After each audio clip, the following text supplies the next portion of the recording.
Good evening, folks, and welcome back. Earlier, we were working on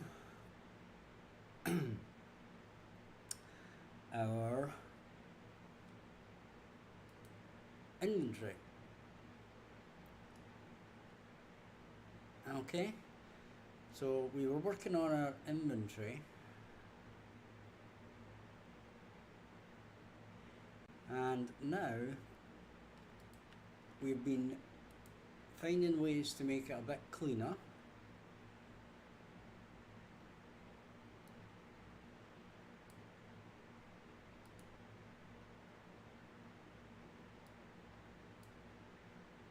And take it from there.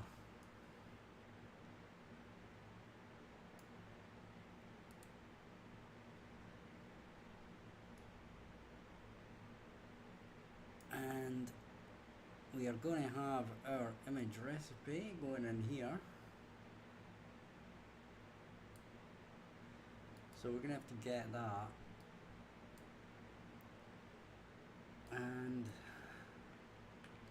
set brush from texture, and this would be this. Now we shall see. What we've basically done is we've taken the button out because it was causing me problems. Because of the way I was wanting to do this, it wasn't the button itself per se. But what we'll do is we'll carry on with that, and we shall now press play, and now we have a very nice layout here. We'll go in warehouse. That tells us our products in the warehouse, and we have crafting. Now, interestingly, this first column seems to be bigger than the rest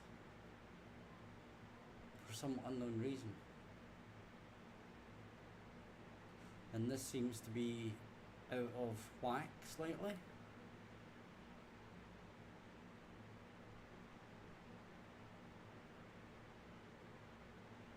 Okay, so that would give me a bit of a clue. What I want to know is if it's that sort of computer thing that's given us an issue. The texture. It might be the texture itself. So if we go back into here and then we change this to back to bauxite, save that. Let's see if it's actually, it's not.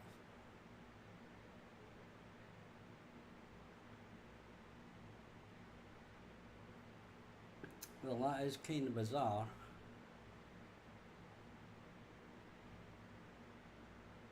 How this fourth line causes an issue. It's actually more like the first ones that cause an issue.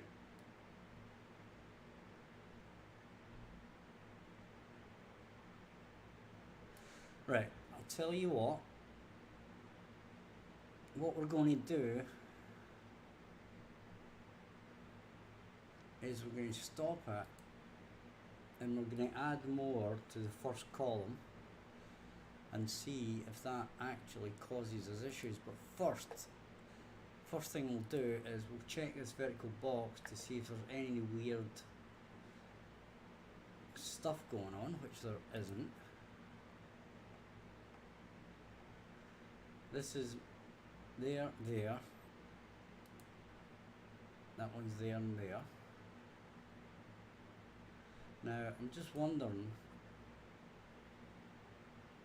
if we do that and that. Let's see what the result is here. If this straightens things out. Nope, it does not appear to straighten things out.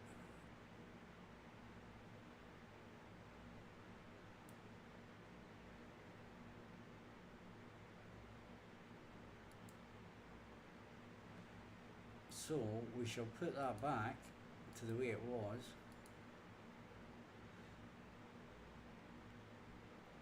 So we must presume it's something to do with this.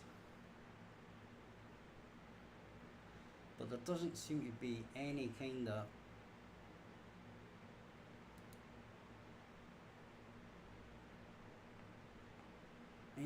settings here that would cause a problem.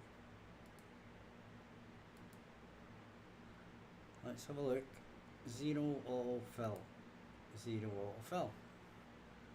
So there's nothing presumably different. The only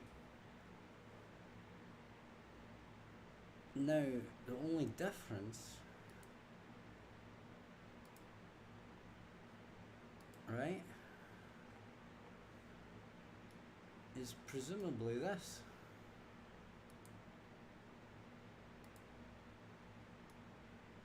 We'll move that up so it's the same. And we've got border selected. We've got, well, actually that border. No, it's the outside border. Okay.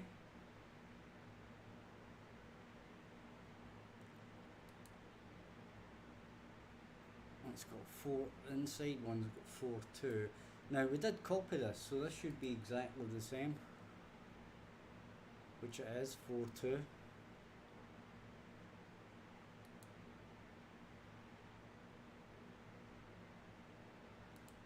But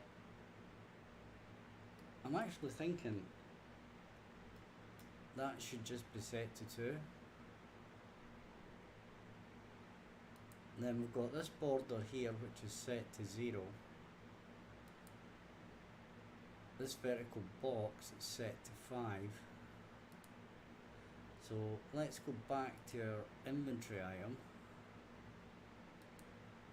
And this was set to 4, 2.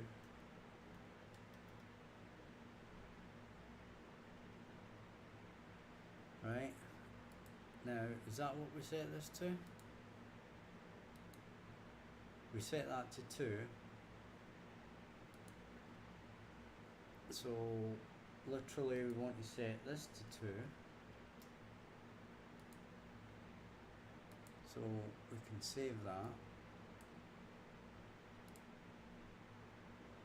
Now this is kind of weird. Kind of weird that this one is out.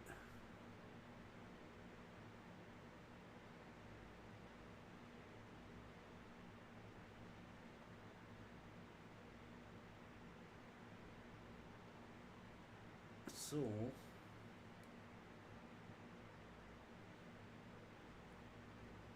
now the only interesting way of doing this that I can think of, if we go to DT items, right, select this line and remove it, then go to eat items and remove that.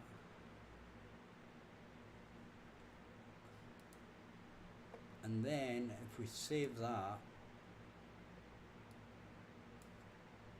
are we still going to get the same?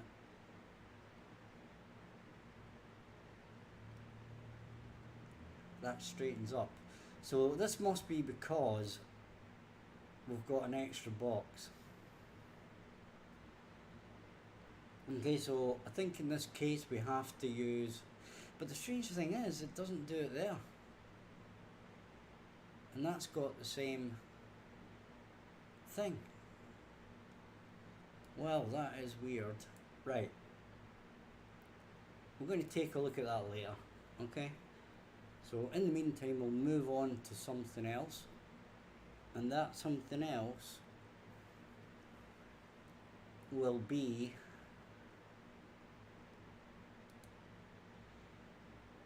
the cost. Okay? So, and it's basically going to be on temp building.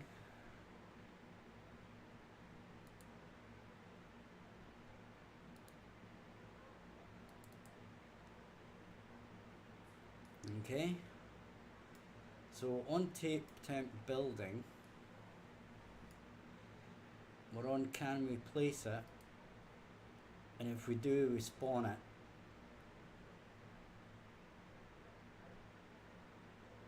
And in here, what we want to do is immediately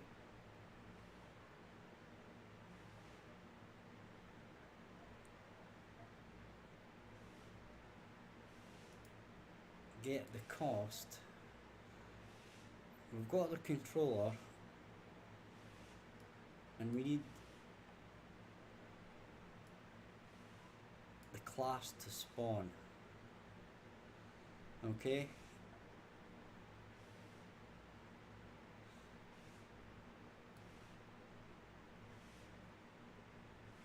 So fundamentally what we need to do here is get our main menu button. And once we get our main menu button, sorry, not the main menu button, but the buildings menu, and the build individual button, and we want to go to the graph. So we have the temp building, the building name, and we have the building cost. Okay? So what we can do in this case is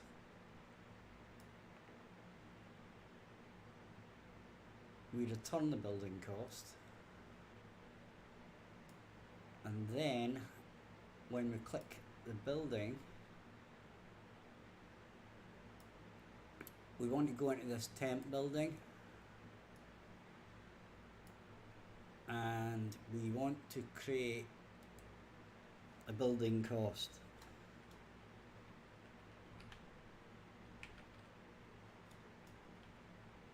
Variable.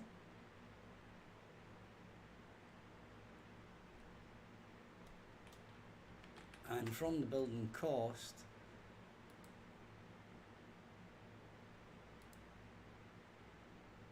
and that should not be an array.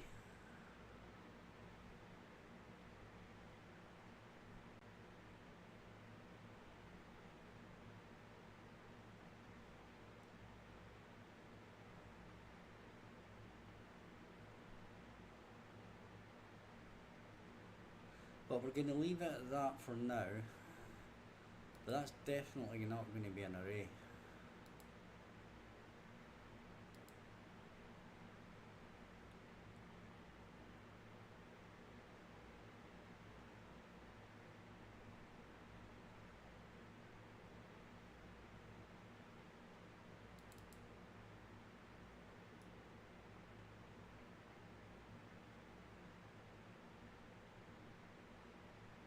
Oh, actually, yeah, it is.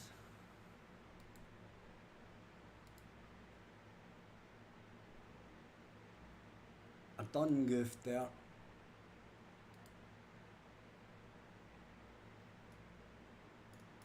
Right, so that's okay, because the reason that is because obviously it can have more than one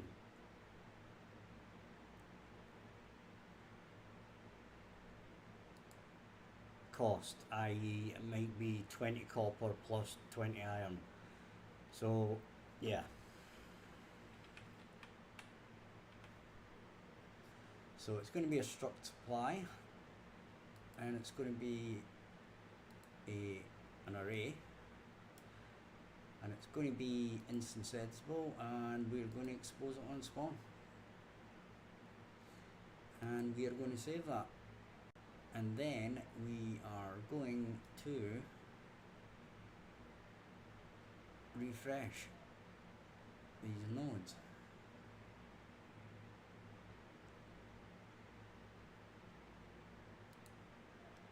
Okay.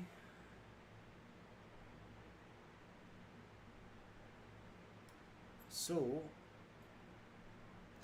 hello Mario, how are you? So now we're going to spawn this, or this is actually just setting the location. right? We want the part where we spawn the actor. So when we spawn this actor, we're basically going to refresh the nodes and get our building cost. Okay, and then we can just plug this straight into our building cost. Apparently not. So this is struct cost. Okay. So this is actually, yeah, that's struct cost. So in our temp building, this building cost is going to be struct cost. The audio is very low. Is that better?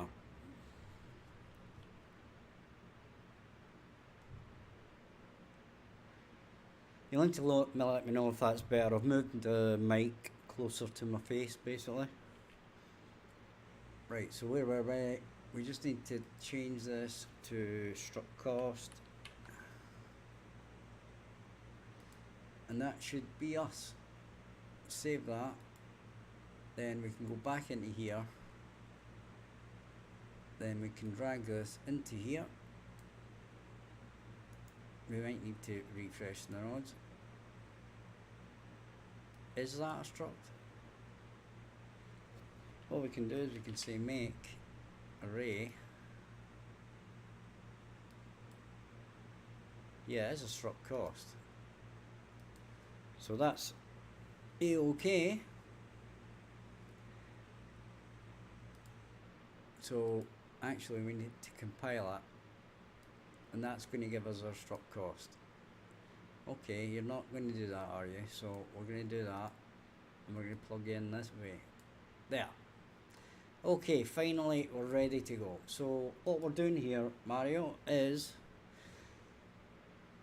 when you build a building, it's going to take the cost away from your current warehouse values. Okay, so in temp building, when we build it, in here, when it spawns, we're going to get this building cost. We're going to get the building cost.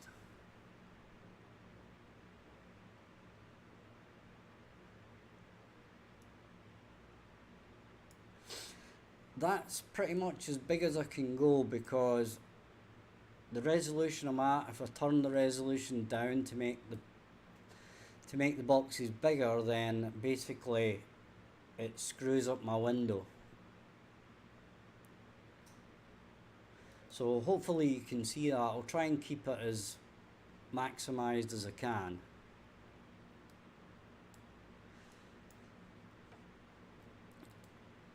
But thanks for letting me know, Mario. So we're going to get into blueprints, and we're going to pick up our controller. And in our controller, we are going to have to do a new function or a new event. Take your pick. I think we'll do a function, right? And we shall call it remove costs. Okay, and that is going to accept a variable called costs, which is going to be a struct cost, and it's going to be an array. Okay, and we can save that for now.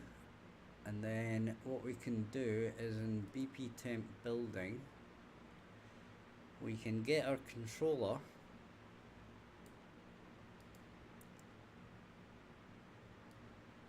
and we can say remove costs.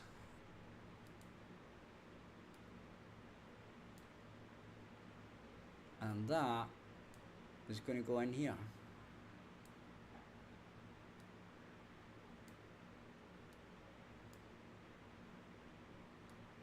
So we're certainly calling it. Okay. So what we can do next is go back into your controller and then finish off this cost. So the first thing we're going to do is say for each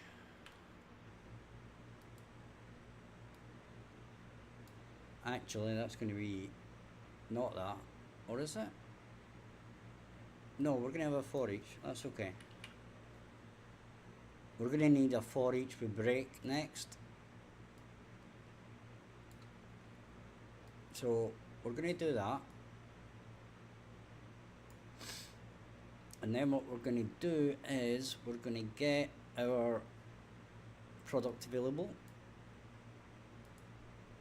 And then we're going to say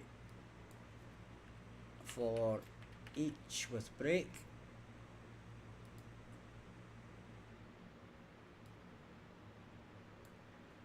And then what we're going to do is we're going to plug this in here. Then this element is going to come down here and we'll do a reroute node. And then basically we're going to break that. And we're going to break this.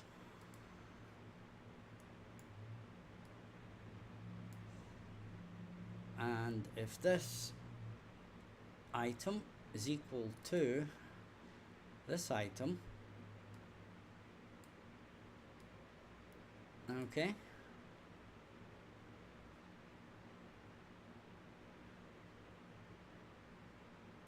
we're going to branch.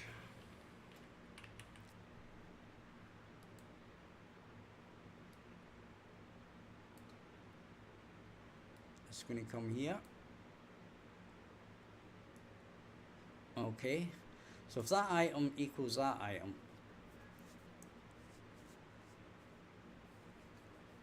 then what we're going to do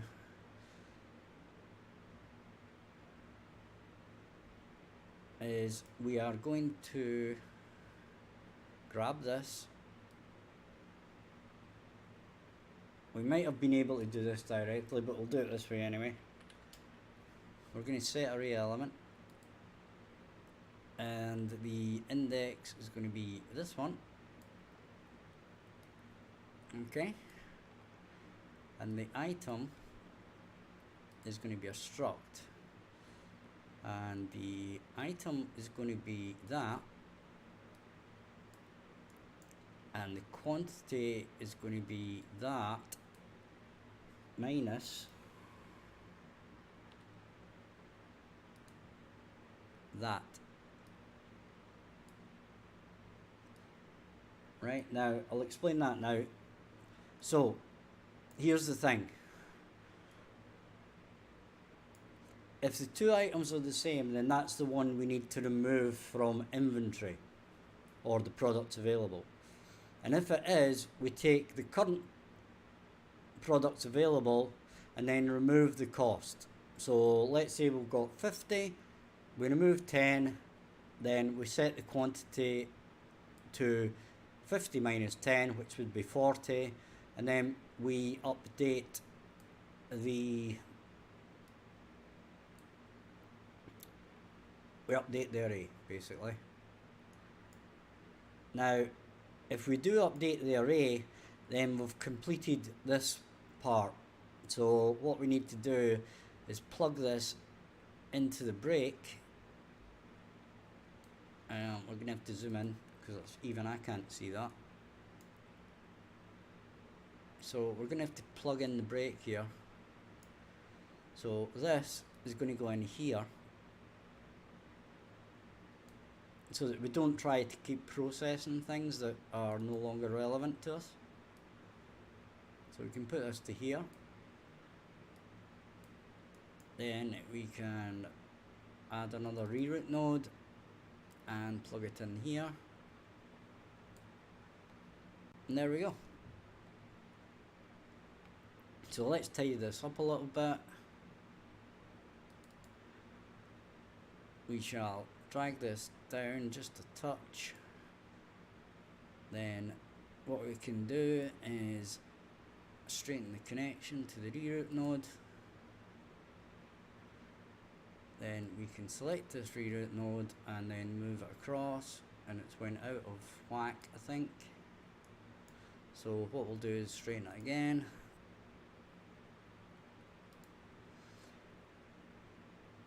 Then we'll move this down just a little bit. And then we shall move these two just along a bit so it's not interfering with these ones. Move that just up a shade, and there we go, bit tidier. So we'll take that as a win. And now what should happen is we're going to start with 20 and 20, okay? So we're starting with 20 and 20. And if we build another item, so what we'll do is we'll run it and I'll show you what I mean. Right, okay, so if we try to build something, right, this costs 10, this costs 20, 30, 40, okay? Now, these particular items, what we can do is we can look at our inventory, and we've got 20 bauxite, 20 copper ore, so we're expecting these to change if we actually build something, okay? So I've just built something, and if we check this again, copper ore 0, bauxite 0. So basically we successfully added the cost, okay? So that is basically perfect.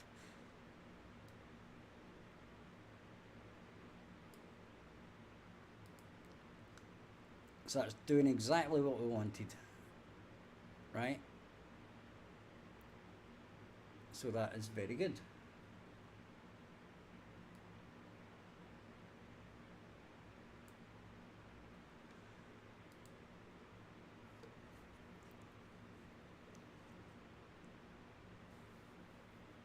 So let's think of something to do next. What I'll do is I shall have a short, very short break while I think of something to do next that's going to give us something to concentrate on. I suppose we could continue working on the inventory panel. We could do that. But give me a second, I shall be back in a minute or two.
Okay, sorry about that. We are now back. And what we're going to have to do is we're going to have to look at our inventory again because we're not happy about it. The first part looks good, looking good there. Okay, we're happy with that particular part. But the thing we need to do now is we need to add a close button and we need to add a crafting button of some description, or we have to add like hovers over here. Now we're not wanting to make these buttons. Then for these ones, I think we need mouse overs for these and these, so that we create a widget when someone mouses over one of the images. So what we can do is, in the first instance, we really want to look at our inventory widget. So if you look at inventory main, okay, we've got our uniform grid here, got a canvas panel. Now what I'm thinking is I need to add like a vertical box, and the vertical box is going to hold, right, like this is going to be one item in the vertical box. Okay, so it's basically the border, or sorry, is it? I don't think it is. It's not the vertical box, or sorry, it's not this canvas, right? But we do need a vertical box. Now what we'll do is we can put it here, right, and we can say wrap this with a vertical box. Okay, and that gives us our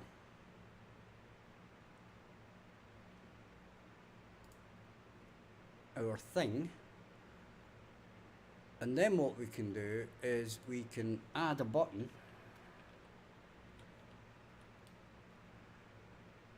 and drag it into our vertical box, right?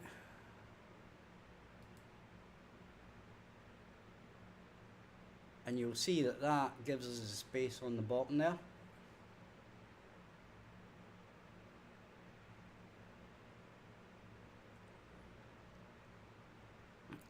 So this is going to be button close, let's say.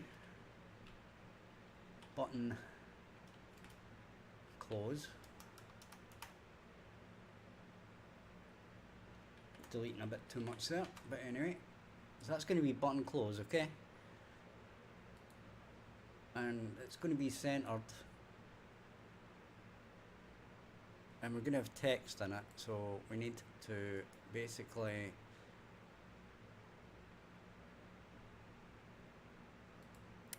we need to actually type this here. So we can do that, and we can pull in our text, and then basically we say close. So that's fine. We can change the text. Then our button close, the tint on it is going to be a kind of dark blue, probably a bit darker. Okay, and that works a bit better. So we can save that, go back to your graph, and then this button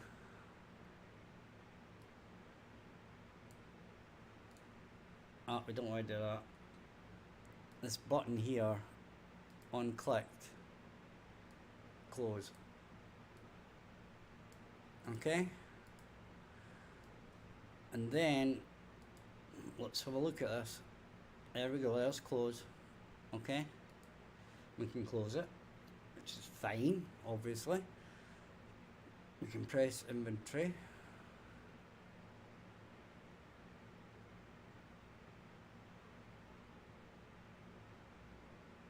Now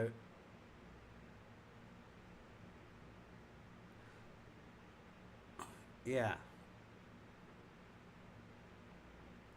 Okay, so what we want to do is we want to check. We've got the two types of buttons. We've got the crafting button and the inventory button. We maybe want to actually amalgamate these, to be honest, at some point, but let's do it in the crafting button, because these are going to act like a button, right? So let's get rid of this, tidy it up. Need to stop it, tidy that, delete that. And we need that, and we can't do a hover over, or can we? No, we apparently can't. The image recipe does not have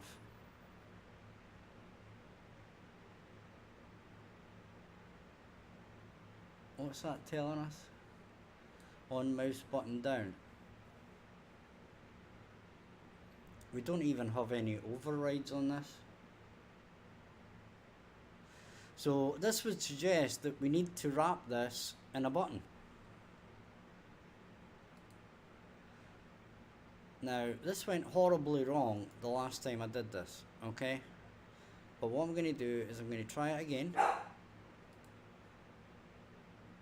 Okay? We can save that. And now let's see how that actually looks.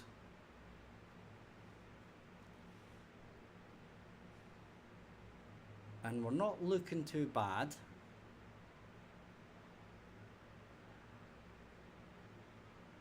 Our little outline has changed slightly. My dog has got a bit upset about something going on outside. What that is, I do not know. We're going to have to change padding and stuff here. I think what... Oh, yep, that button there. So, let's change one thing at a time. So, the padding is now 0, okay? And let's see if the way this looks is back to the way we expect. It's not. So, now these are acting like buttons. Okay, so we can close that. And then what we're going to do is we're basically going to make the button see-through.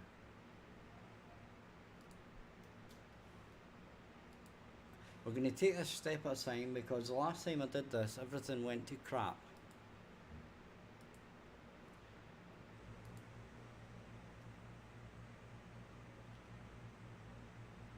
Okay.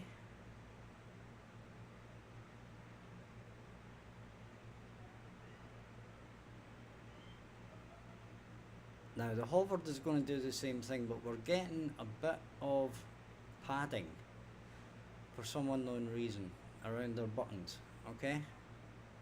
We've got a little bit of a black here, but that is just basically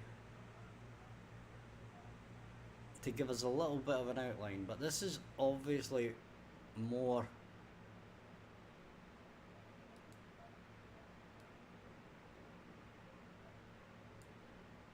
of a thing. Now this margin is what I think is going to sort that out. So we shall check again, and that did not sort it out.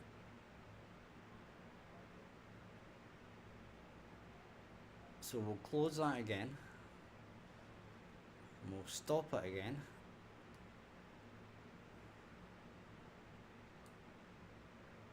Style is nothing,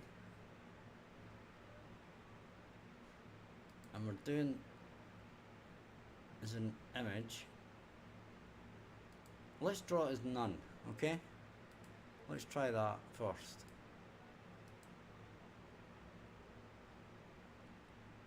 we've still got that, right? So what we'll do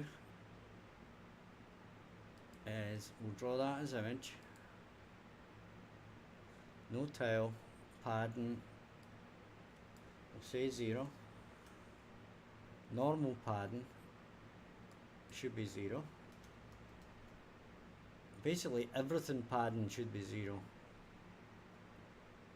Background colour is white, so we might need to change that, but in the meantime, now that's better.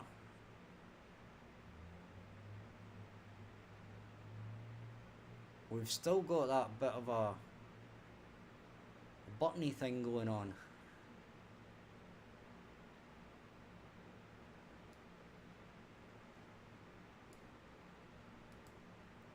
We've still got some sort of padding going on here.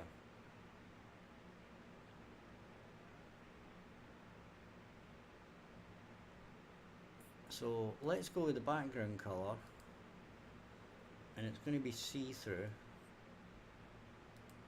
Right, so this actually might sort us out, because there we go. Now that is better.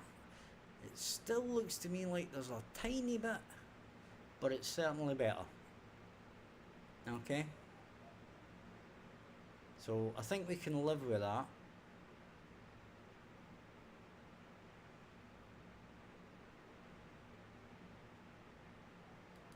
And this gives us access to our button presses. Okay, so this is going to be called button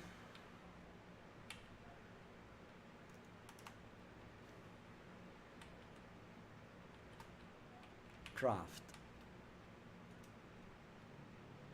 Okay,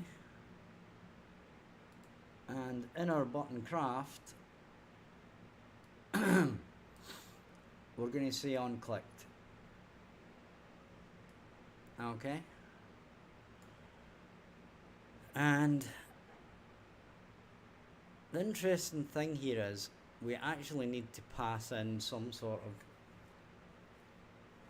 we need to pass in the actual item that this thing is, right?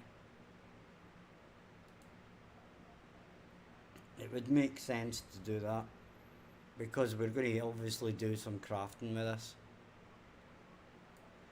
And the intention would be that if they click on this button, we get whether it's the right button or the left button, and if it's the right button, then we do something with it.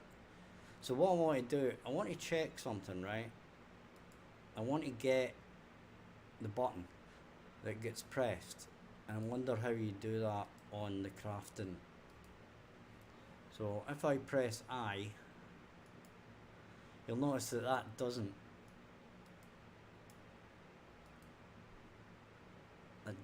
do it, right? That does not do it. And we'll just resume that, okay?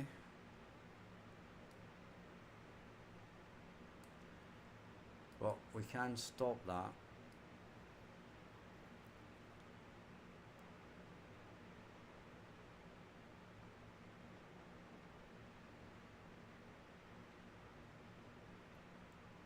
Okay. So let's go back to here. In fact, yeah, we're working on the crafting button, right? And if we hover over this, we should get that, which is fine, but it's not really doing a lot. It's not really giving us our button as such.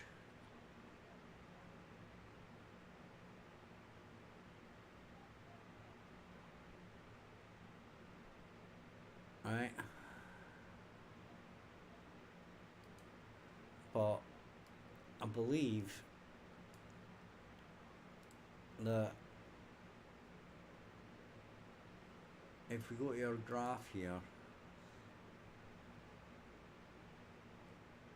no, I don't think we've got the option. Oh yeah, we have. We've got an on hovered option, right? So we can basically make the background. So we can say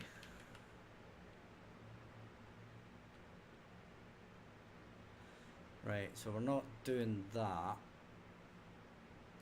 but so we're going to it's the style again, isn't it? It's background color.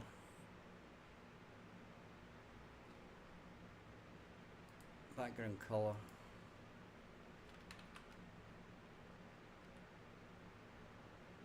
Yeah, so we can't directly do that, so it would be style.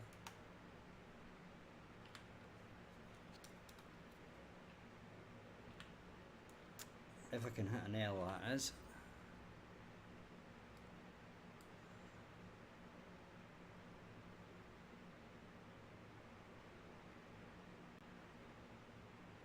Hang on a second. So we need to drag this in. That's maybe why we're making a bit of a backside of this. Background colour. Yeah, we can set the background colour. And instead of that being black, we can set it to white. So that's going to be a 1. So it's going to be 1 across the board, isn't it?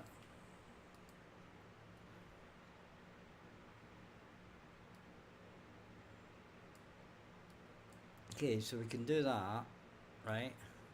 And then what we can do is on the button craft, we can. Do we have an unhovered? I hope so. Yeah, we do. So on the unhovered,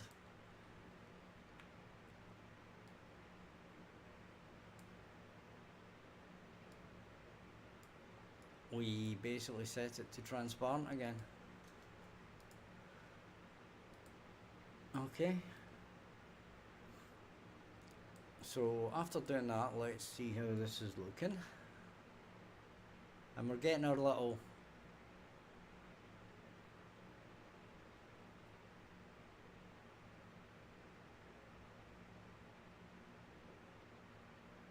okay. So that's good. We can close that.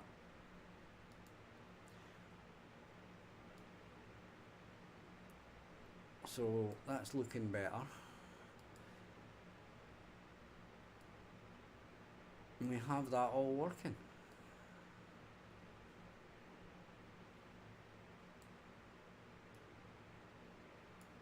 So let's tidy this up a bit. Make it look kinda nice. And there we go. We are also probably going to do a tooltip. And this is going to be a tooltip for the inventory item, which is just going to basically be used in, and then all the recipes that that particular item is used in. Then for the crafting, it's going to be the cost. Okay? So that would be the two different. So what we can do is we can create these two widgets just now and say W inventory,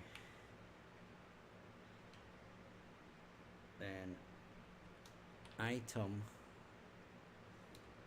let's put a hyphen or underscore item, and this is going to be underscore TT for tooltip. Okay, and then this one is going to get duplicated.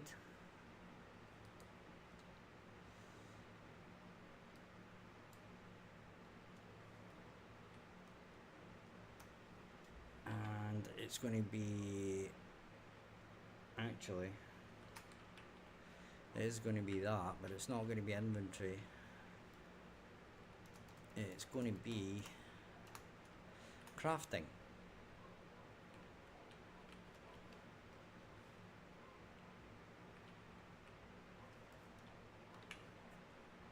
Okay, we're going to take the TT1 off. So these are the two that are going to be for our crafting tooltips. So let me just explain the idea here. So basically, when they hover over this, which we can't do in actual fact.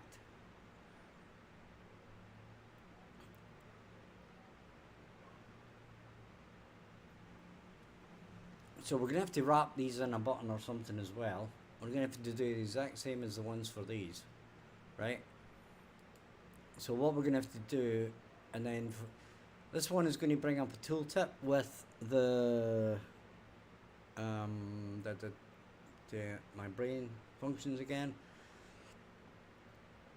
with the current quantity, just another slightly bigger picture of this, with the quantity and basically a list of a description and where it's used. All the different recipes that use that particular product. Okay, on the crafting side, when they hover over, excuse me, this will be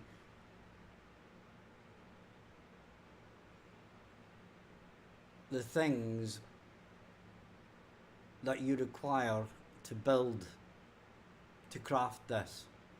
Okay, now the interesting part is going to be that a lot of these items are actually not going to be available to make in hand, right? So say for example bauxite, you can't make that. Iron ore, you can't make that. So it's more like a widget you can make, a new thing you can make,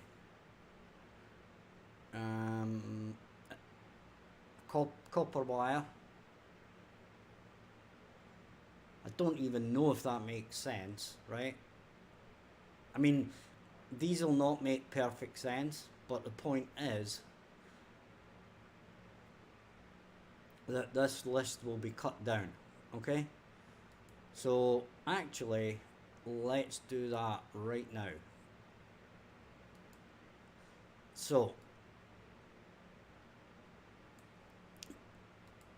this is in DT items, okay? So it's going to be in our recipes, and then we're going to have struct items, okay? Now that does not seem to be, actually yeah it is, this is the correct one.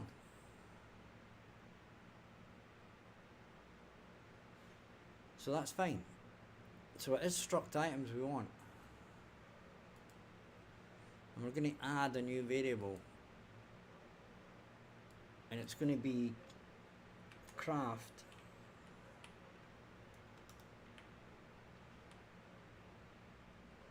by hand.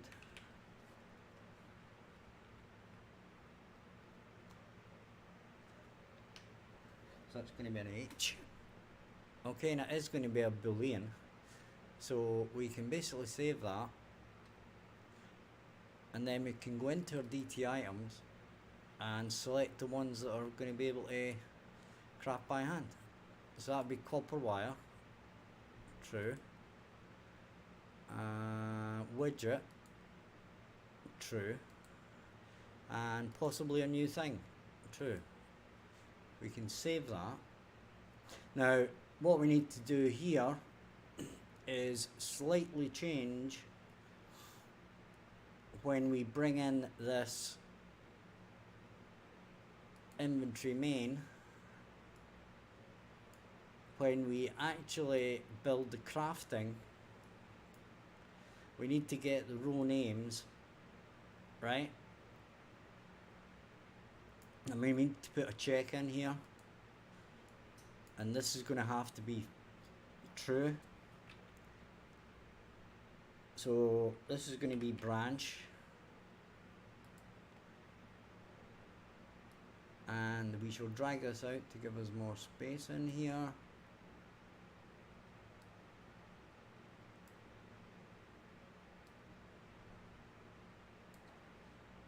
And basically we are just going to say do this and go bang, bang. So this is now going to limit the number of products that are shown in the crafting menu.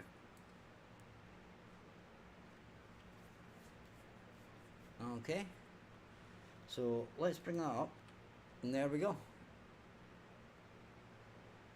So our crafting list looks far better now.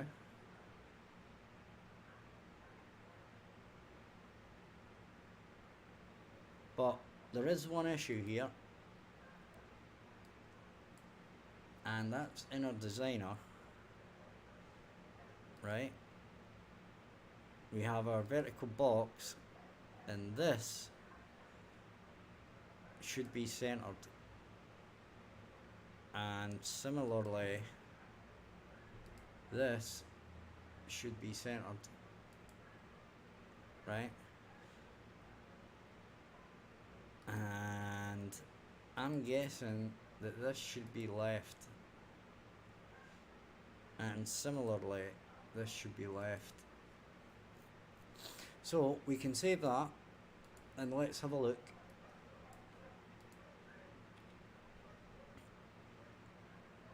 And yeah, that's looking much better. Okay, so our crafting button jumps to crafting, which is ideal. Okay, but we have realized that we don't have the item. Okay, so what we're going to do is we're going to move these to here, because these are just basically format and stuff, not a big deal. So we'll stick that over there. And then we're going to add, we're going to say item. Okay,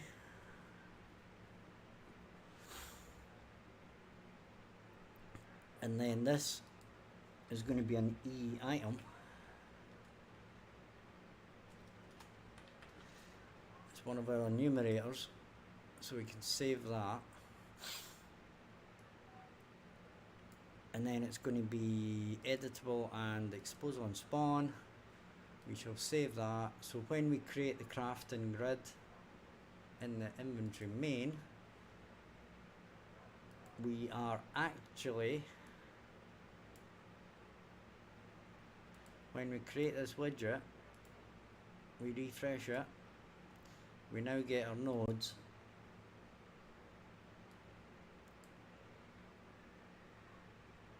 and we can plug it in there as well.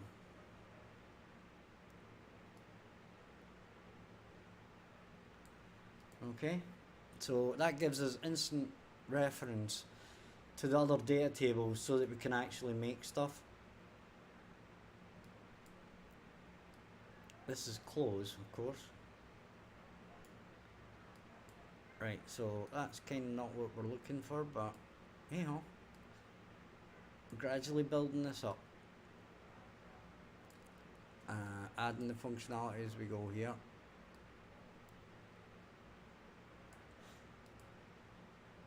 Okay, so we'll save that. And I'm just going to take a comfort break for a minute or so. I shall not be very long, it'll be about 2.5 to 3 minutes, and I'll be right back. If you've got any questions or comments, stick them in the comments, or the live chat more like, and I'll hopefully answer you when I come back. So a couple of minutes, guys.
Okay guys, we are back.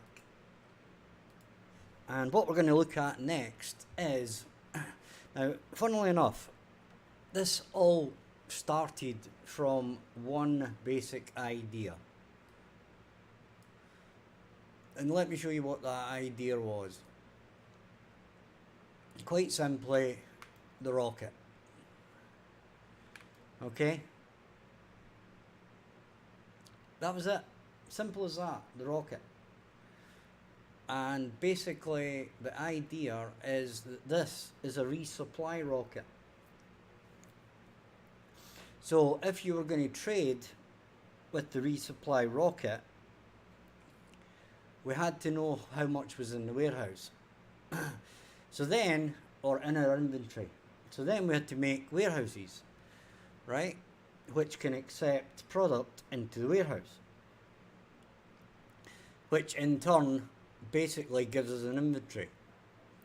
So we see the items in the inventory here. And then what we're going to do is buy and sell. Okay? So I think the next logical step here is that our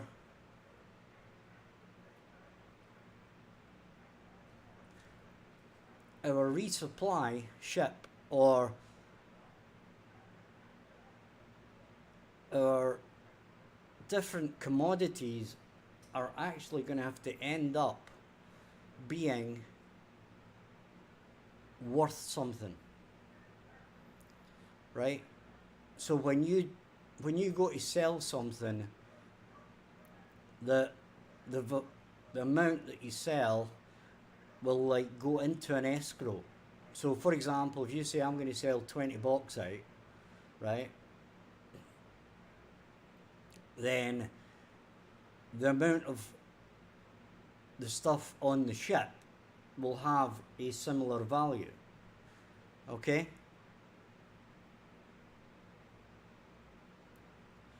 And then basically you'll be able to trade the different things because they'll have different values. Right? So as I said, bauxite might be worth 1.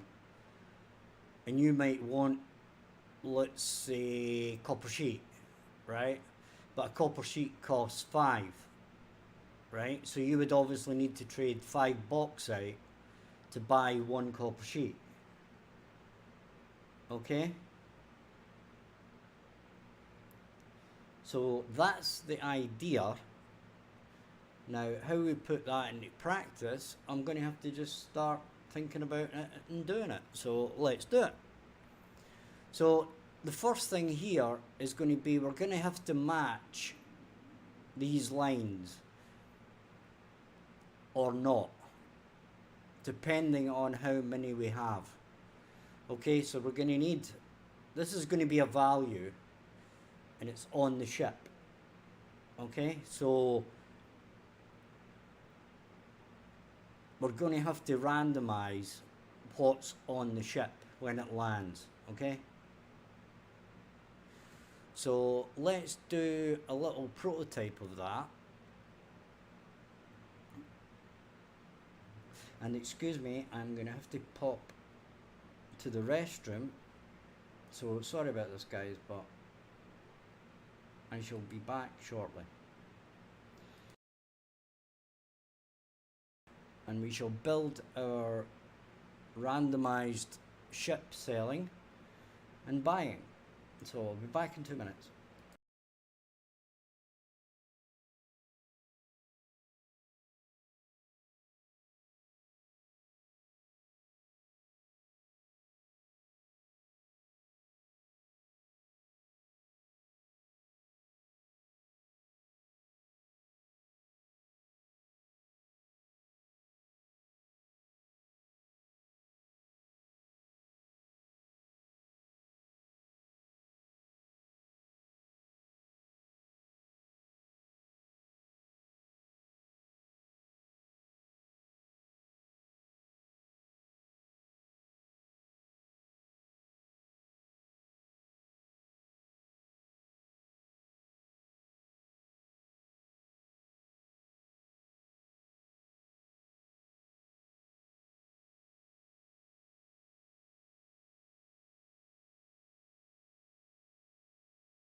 Sorry about that, folks. Let's get back to it.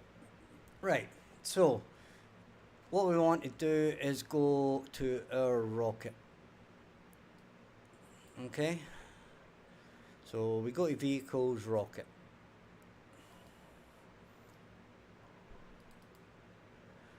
Now, when it finishes,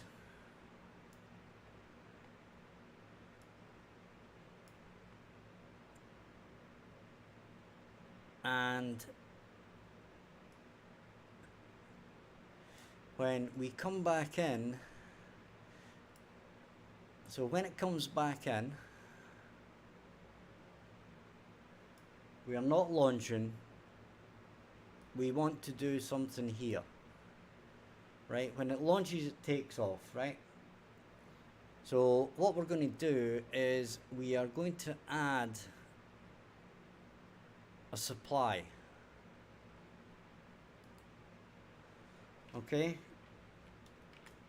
and this is going to be over the type. It's going to be struct supply.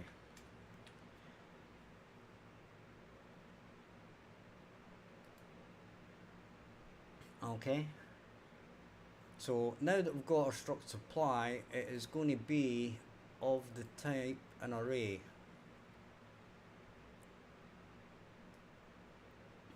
Now, funnily enough, we're going to have to do something similar in our products to say what we can actually, the ship can supply. Okay?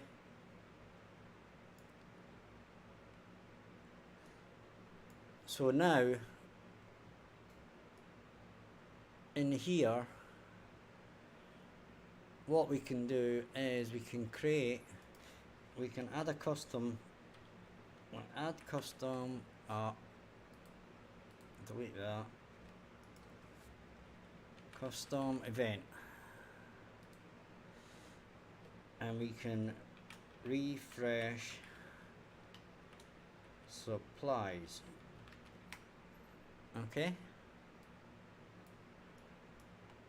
so each time it comes into land, we can basically say refresh supplies.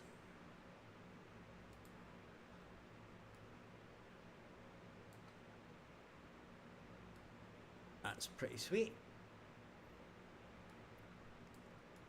And we can basically, what we're going to do is we're going to just set up a quick way of doing this, right?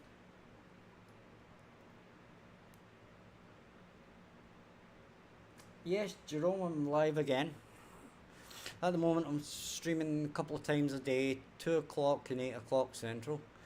I'm just trying to check when people watch or when people don't watch, right?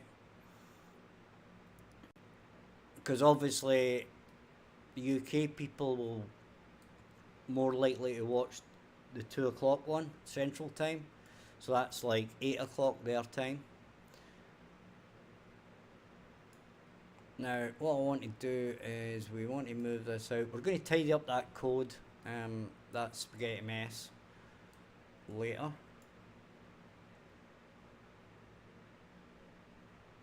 Poet.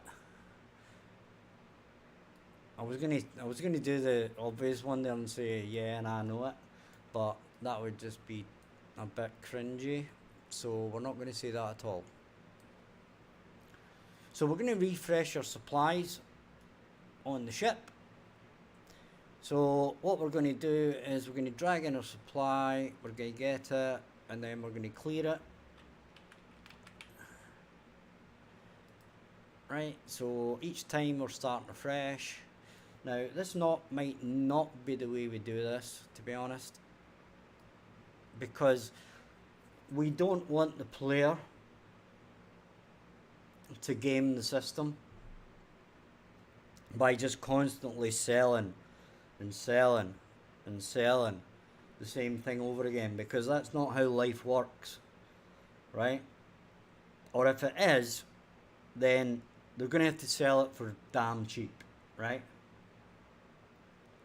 So it might not be a good idea to clear this and then to factor in how much we've got and then compare it against, like, let's say a number divisible by 10,000, and then every time it goes over that divisor, then it drops down another degree of price. So let's say it was copper ore, right? And it's, let's say it's 5, or let's say it's copper sheet, right? And let's say the cost is 5. Now, if you supply the ship and the ship has none, then you'll get the full price, right? Maybe we might even randomize that a bit and say you get the price plus or minus 1 or 2 credits, okay? Now, once you go over a threshold that the supply ship has, right, then what's going to happen is the supply ship is going to say, no, we don't need that product, so we're not going to offer you the full price. We're actually going to drop the price by 1, and then it's going to do the random price thing again. So it's going to be 4 plus or minus 1 or 2, right? So gradually, as the amount you ship out or sell to the ship goes up, then the price that they're going to give you back goes down, which is basic economics. Now, we'd have to obviously add to that the fact that the ship is obviously dropping off stuff and selling other stuff and doing other things, right? Now, we're actually going to kind of simulate it rather simply by saying, you know, each launch that there's a chance that, let's say, 100 copper are used or whatever, right? So that's my basic idea on this for the first part, okay? But we just want all our products with an amount, okay? So we shall do that just so that we can now then see our live resupply ship count, okay? So what we're going to have to do, in fact, we're not going to do this. We're going to get all the products, alright? So we're going to do a data table. So we're going to get all the rows from the data table. Now, the way we're going to do this in the first instance is we're going to do it each time. But the sensible thing to do here is actually create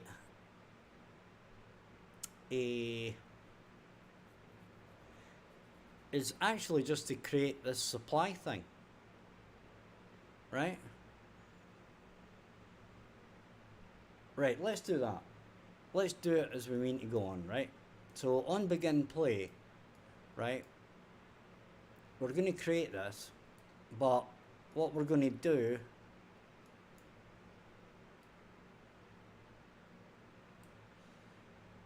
is create our supply, but we're going to have 0 values in it.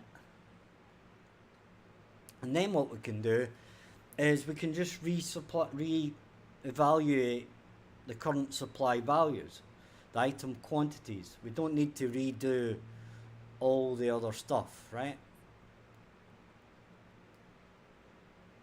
So let's do that. And we're going to do products or items, right? And then we're going to say for each. Now, as I said, we're going to have to add to product the structure of the products to say can it be resupplied, right? But that's kind of a given, so we're not really worried too much about doing that, right? So we can pull off this, and we can. Oh, no, we don't want to do that. So data. We want to get a data table row now, right? And it's actually these ones, and that's going to be item as well. And we're going to pull this off and break it. And as you see, we've got the item, which is great. We've got an image mesh. We don't need any of them at the moment. But what we're going to do is we're going to add to our supply.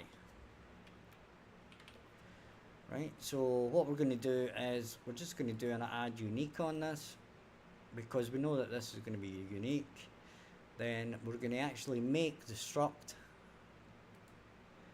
right, but then we're going to put the quantity as 0, okay?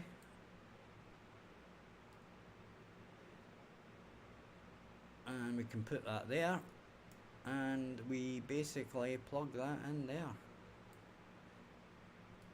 And if any of you were watching, then you might have noticed that this was nothing, so we actually need to put that in there.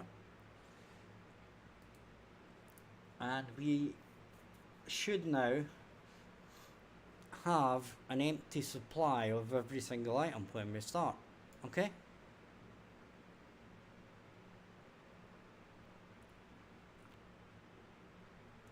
So that doesn't do an awful lot for us at this point.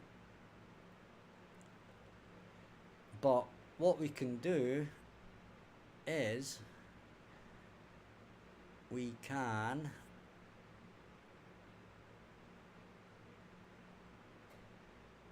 look at our trading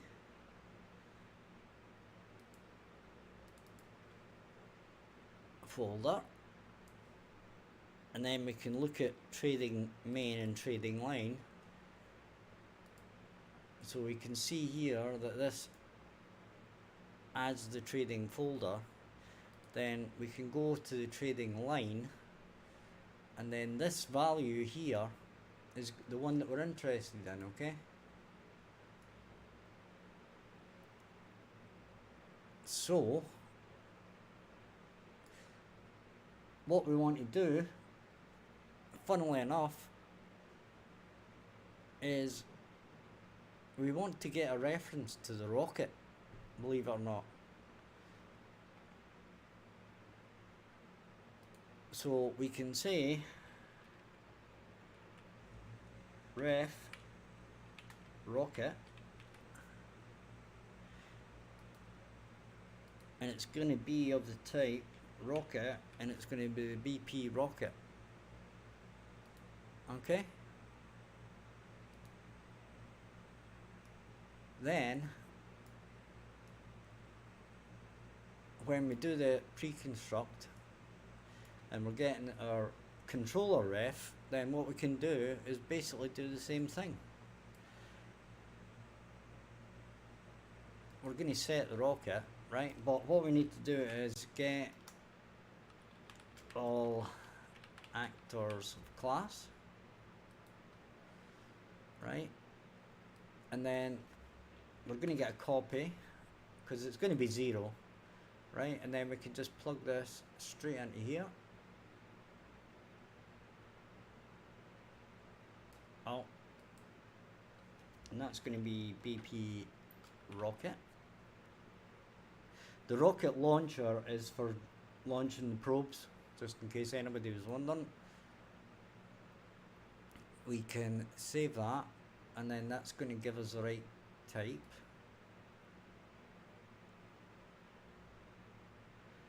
Or maybe it won't.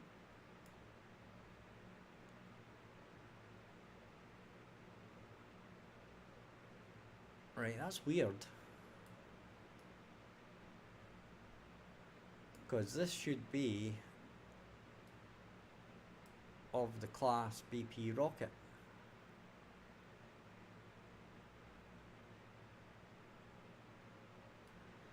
So I shouldn't have to cast it.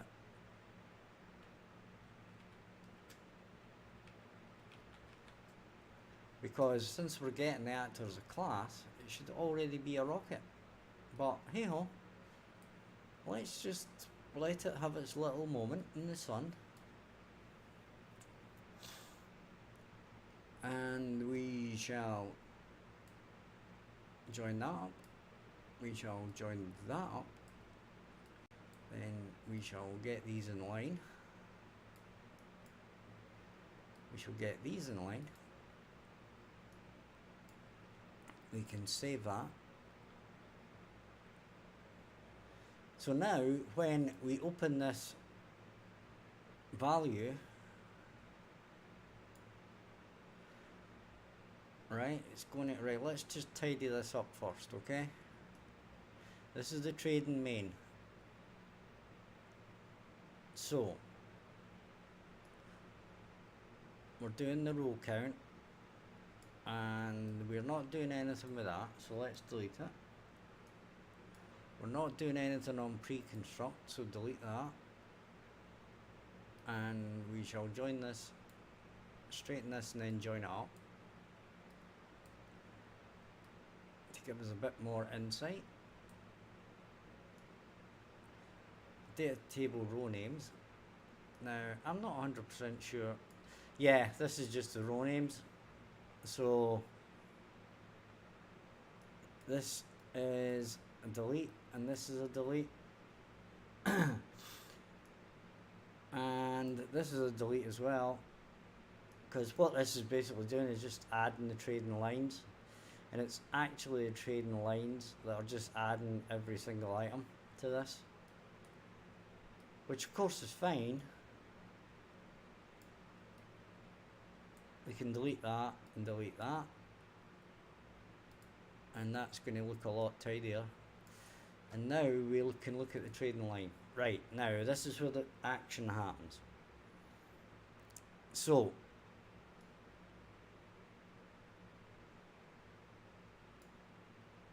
on event construct,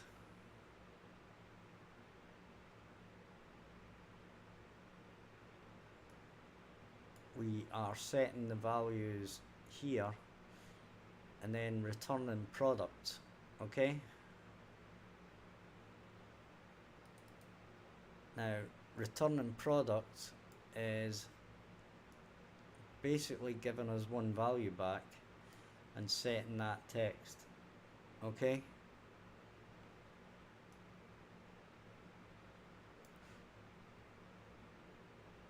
So, what we're doing there is getting product available, and then we're looping through it, okay? Then we're saying, is the E item equal to that? Then we're setting item quantity.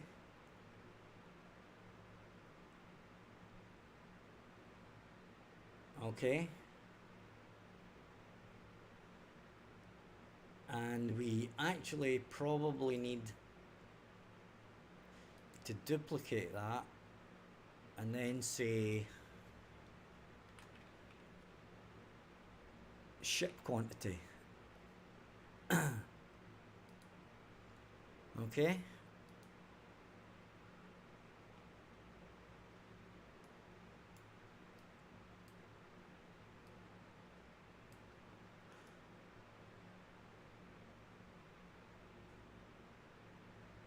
So we're going to have to do this at the end of our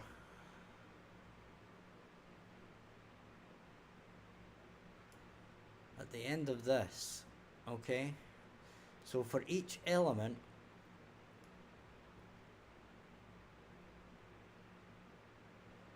we're going to have to loop through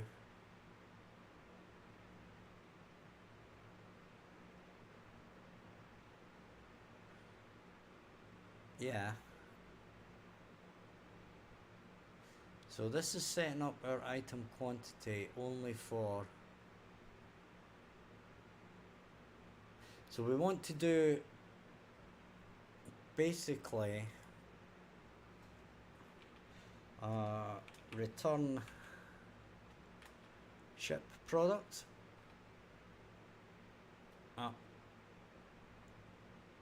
What we actually need to do here is say custom event and then return ship products, and we're basically doing the same thing as this, right?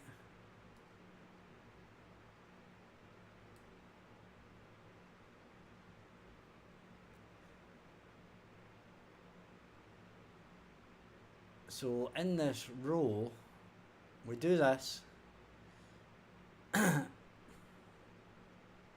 and we're creating the line. Yeah, so we're doing exactly this, right? We do it for the product available. Yeah, but we've got to match these up, right? We've got to match these up. So the point here is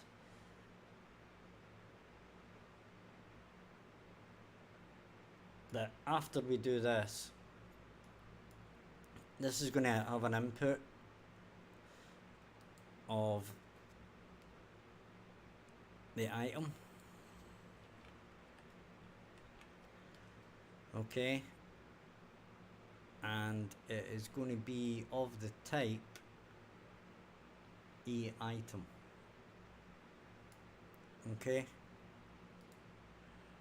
So this is going to be item as well.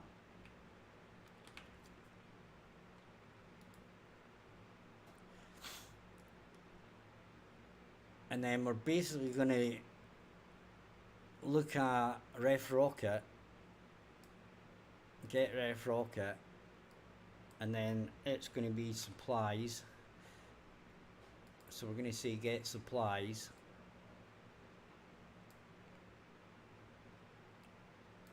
and then we're going to say for each with break, right? So for each of these then we're going to do a break, and then we're going to say if this equals, if that equals the item passed in, which is the one we're checking. Okay, so let's tidy this up a little bit.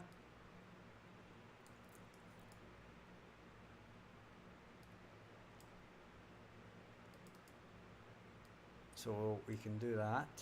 Then we're going to branch off of here. And that's cool. We can join that up. That's cool. So we're going to have an output, okay? So we're going to have a return node.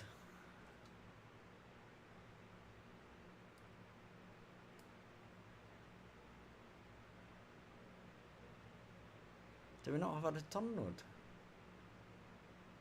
Do I have to turn this into a function? Is that what's going on here? I guess so. Okay, that's what we'll do.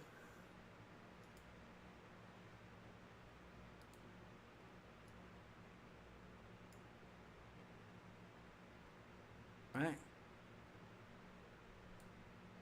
So we're not going to do that. And we are going to rename this function.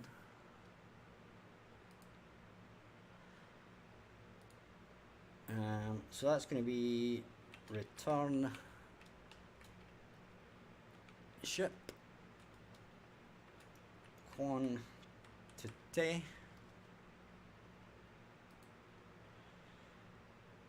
and the input pen is the item, and the output pin is going to be, well, the output pin is going to be the quantity. Well, let's make it ship quantity. Okay, quantity.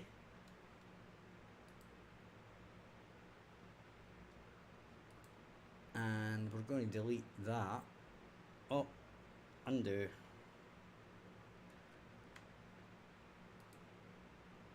So this is basically going to go over here.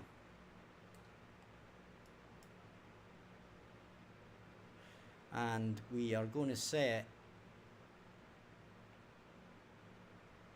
the ship quantity here.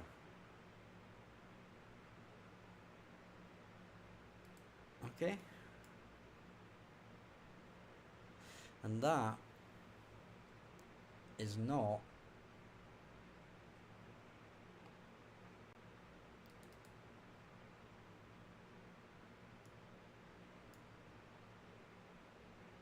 an E item. Okay, that is an integer. So there's that. So we'll put that down here out of the way just now.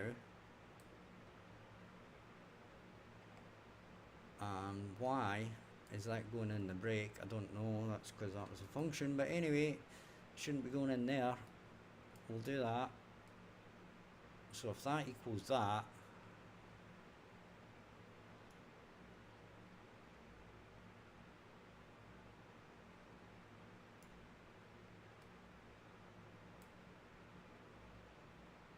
that's true.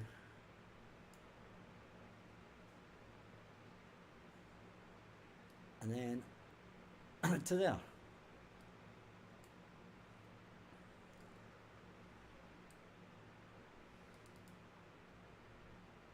Got a question for you guys here, right? If any of you guys are kind of experienced with this, right?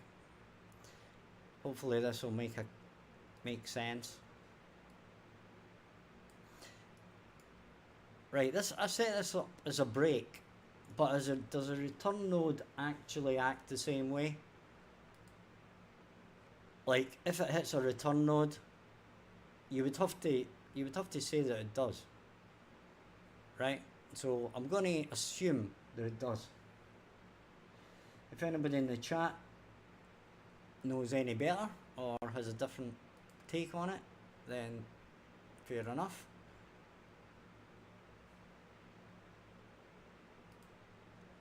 But what we're going to say here at this point is we're going to run this code, this function, to return our item quantity, except we're not, because what we actually want to do is do that, then basically do that, then basically do that, and set that, right? And then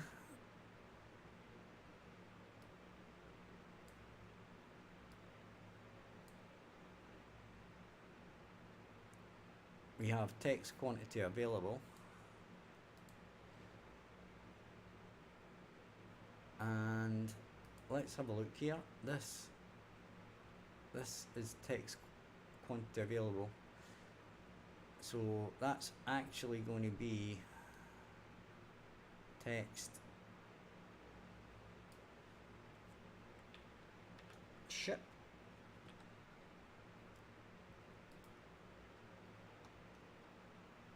availability.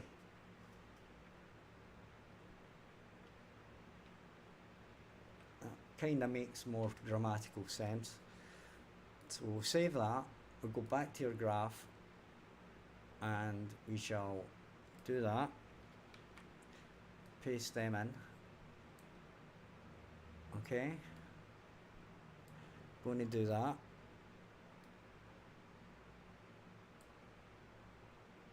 We'll pull this down a bit.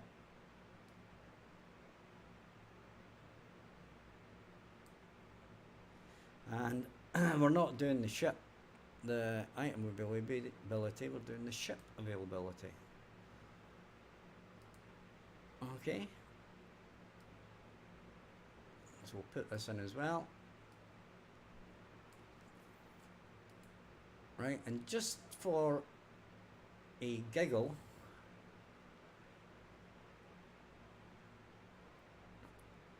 well, I tell you what, let's try it first.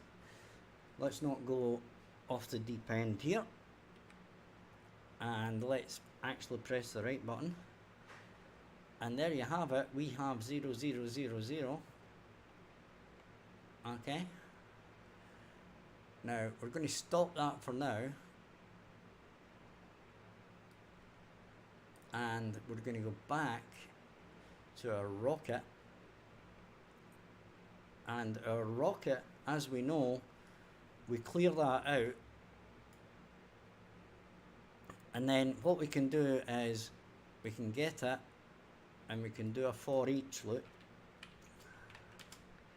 This is just for testing purposes, guys, and this isn't going to be the way that our supply is calculated, but for the purposes of our exercise,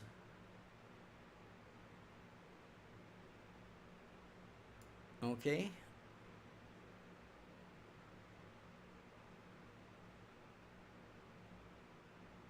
we can break that,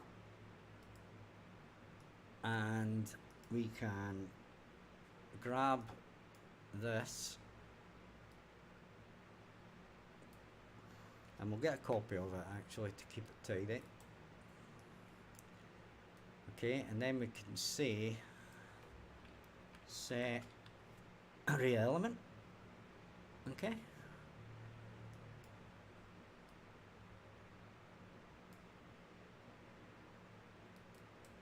damn it. We're going to set array element, and our index is going to be the index we pass in, and then the actual item is going to be this, and we're going to make a structure, and then this is going to be the item, and we're going to basically get random. So we just say random int in range, and we're going to say, well, okay, hang on a second. Okay, we'll just put a number in, right? We're just going to put a number in. To hell with it. Everything's cool. And we're going to say, save that. And now we are going to press F5. And we have zeros because it hasn't started landing again yet. Right?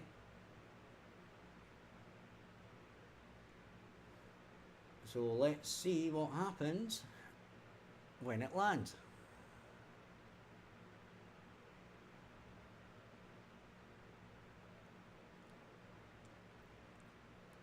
So it's taken off. So we haven't refreshed the supplies yet. Now, what I'm worried about is the fact that I didn't actually tell it to refresh the supplies. So it might not do anything. But we're hoping it will.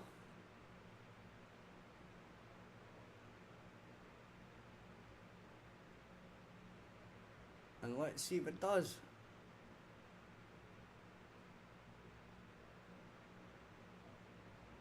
And it didn't. It didn't. Right, okay, whatever. Okay, so what we'll do is, if we check our rocket first, right, we need to check our rocket that is actually calling that thing. Refresh supplies, which is fine. Ah, of course it didn't do it.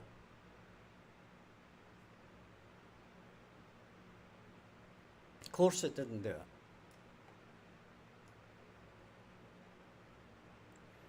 No, it would have refreshed the supplies, okay? We're happy with that. What we'll do is we'll actually put a breakpoint in here, right? And the other thing we want to do is we want to check that our trading main and our trading line have actually added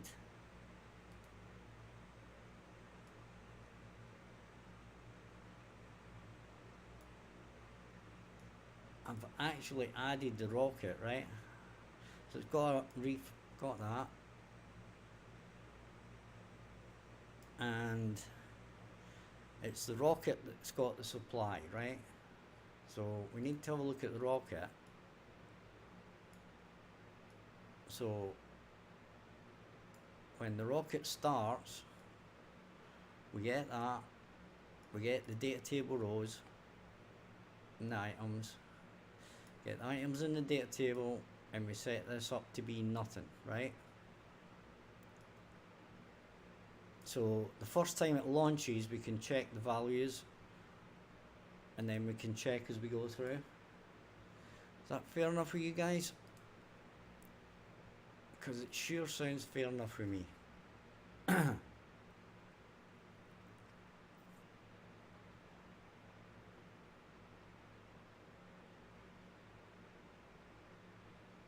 Now, the other thing we want to do is we want to do this. Add the breakpoint.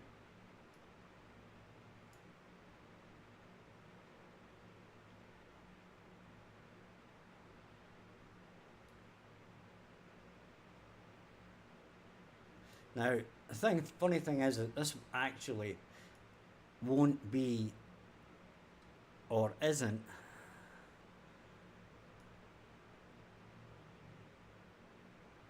going to happen in the game, because you won't be able to open up the trading if the rocket is in movement, right?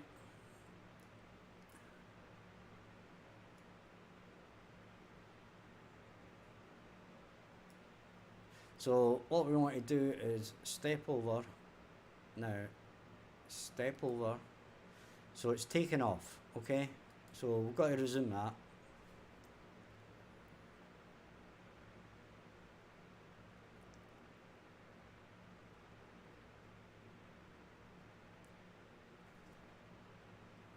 Okay, we've got a clear widget.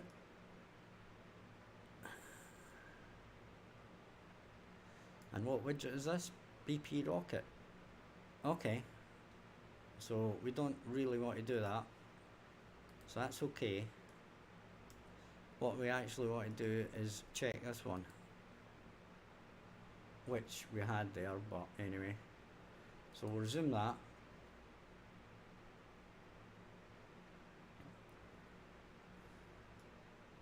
So when it comes into land, we can check this out.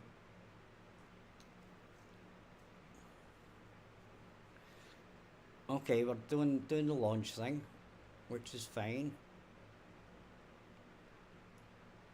And now we're hitting the refresh supplies. Okay, now that looks good.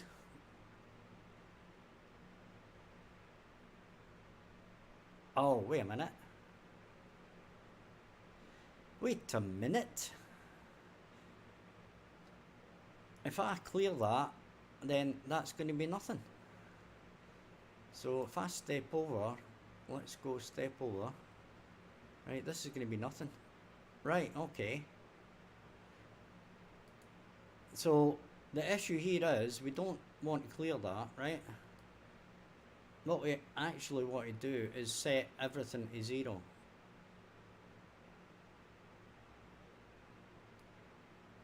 But we don't need to do that for now, right? So let's try that again. Let's remove this breakpoint. And let's remove that breakpoint. And let's remove this breakpoint. And so when our rocket has landed, it's going to take off, obviously.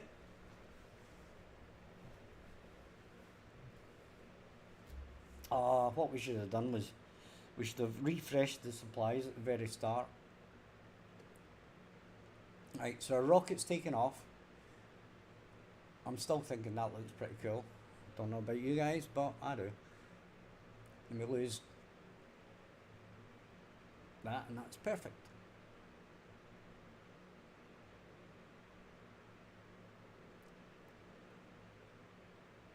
Now, when we come into land, we want to hit 5 and see what the values say. Here it comes.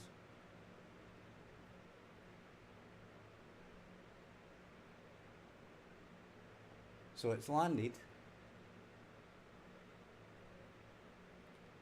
And if we hit 5, what's going on?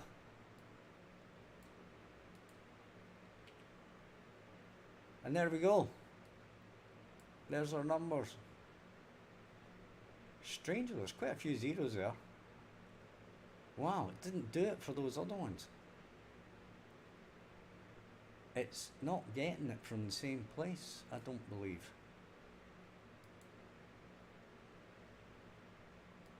But it is working to a degree. So if we look at W trading lines, right? We get product available. It's only doing it on product available.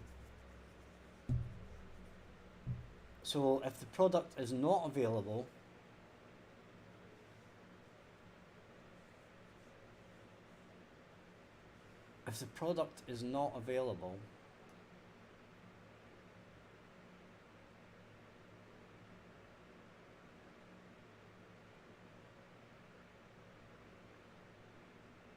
right. Okay, so what's happening here is if the product is not available,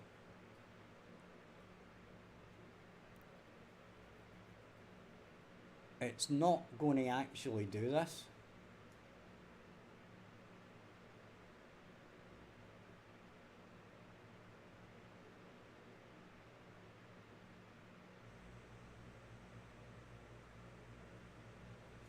So we need to have a rethink of how this is going to happen.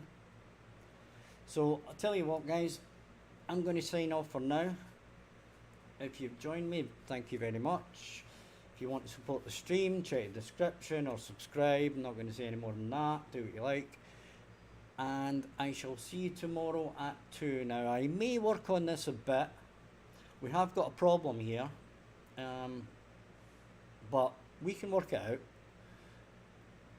And I shall see you all tomorrow, and thanks for coming. Bye bye for now.